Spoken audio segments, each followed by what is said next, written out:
राहुल गांधी देश के इकलौते ऐसे नेता हैं जो जाहिल, गंवार, अनपढ़ और लंपट अंधभक्तों को जलाने का कोई मौका नहीं छोड़ते हैं। राहुल गांधी जब नेपाल गए तो उनकी फोटोज और वीडियोस वायरल हुए और उसके बाद ये जो अंधभक्तों वाली जो प्रजाति है जो 25 पैसे पर ट्वीट कर लेती है, उन्होंने इसको ऐसे फैलाया जैसे किसी नॉनवेज की दुकान के बाहर कुत्ते जूठी प्लेटों को फैला देते हैं। अब राहुल गांधी जब लंदन गए हैं तो उनके बारे में अंधभक्तों के पास कहने के लिए कुछ नहीं था, तो राहुल गांधी को देश विरोधी, देशद्रोही बताने की शुरुआत हो गई। अब हम आपको एक बात बता दें कि राहुल गांधी लंदन गए क्यों थे। दरअसल भारत की आज़ादी की 75वीं वर्षगांठ के मौके पर राहुल गांधी को वहां एक कॉन्फ्रेंस को संबोधित करना था और वहां अपने विचार रखना था। राहुल गांधी इस कॉन्फ्रेंस में गए भी, जिसका नाम आइडियाज़ फॉर इंडिया था। उन्होंने देश का संविधान, देश का विकास, भारत की इकोनॉमी, कांग्रेस का चिंतन शिविर, कांग्रेस में विपक्ष की राजनीति, विपक्षी एकता जैसे तमाम मुद्दों पर अपनी राय व्यक्त की। अब अंधभक्तों के जलन का कोई ठिकाना नहीं रहा जब राहुल गांधी बंद गले की सूट में इतने हैंडसम दिख रहे थे कि अंधभक्तों ने उनकी तस्वीरों पर गाली गलौज करना शुरू कर दिया।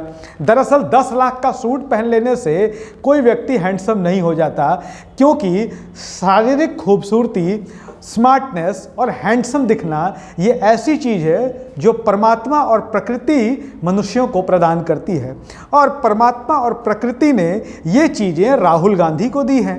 अब राहुल गांधी जब नेपाल गए थे तो एक तथाकथित बार की तस्वीरें, अब उसमें अंधभक्तों ने क्या फैलाया, ये जो 25 पैसे वाले चवन्नी छाप ट्रोल हैं, उन्होंने राहुल गांधी की दोस्त को बता दिया चीन की एजेंट। और ये कोई नई बात नहीं है। इसके पहले जब राहुल गांधी 2017 में भी लंदन के दौरे पर गए थे तो उनके साथ किसी व्यक्ति की तस्वीर दिखाई गई और कह दिया गया कि ये आर्म्स का डीलर है, एजेंट है, यानी कि हथियारों का डीलर है। अब उस दौर में भी नरेंद्र मोदी की सरकार थी, आज भी नरेंद्र मोदी की सरकार है, तो जो भक्त ये बताया करते थे कि राहुल गांधी की मीटिंग हथियार के दलालों के साथ हो रही है, उस दौर में 2017 की मैं बात कर रहा हूँ, उस पर आज तक कार्रवाई नहीं हुई। अब उसके बाद जब नेपाल में राहुल गांधी अपनी नेपाल की दोस्त के साथ होते हैं तो उसको चीन की एजेंट बता दिया जाता है। अब जब Rahul Gandhi ideas for India में हिस्सा लेने के लिए लंदन गए और बहुत बेबाकी से उन्होंने भारत के तमाम मुद्दों का जिक्र किया, उन्होंने विदेश नीति पर बात की, राहुल गांधी ने भारत की इकोनॉमी पर बात की, और सबसे खास बात बिना टेलीप्रॉम्प्टर के की।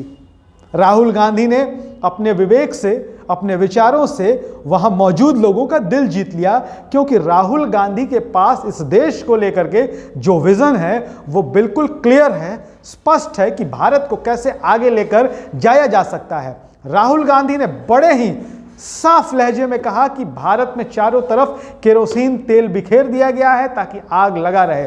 राहुल गांधी ने साफ तौर पर कहा, आग लगाने की राजनीति और नफरत से भारत कभी आगे नहीं बढ़ेगा। भारत अपनी सहिष्णुता और वसुधैव कुटुंबकम के मंत्र पर ही आगे बढ़ सकता है। वीडियो पसंद आया हो तो शेयर जरूर करिएगा। हमारे YouTube चैनल प्रेस जागरण को भी सब्सक्राइब करिएगा। धन्यवाद।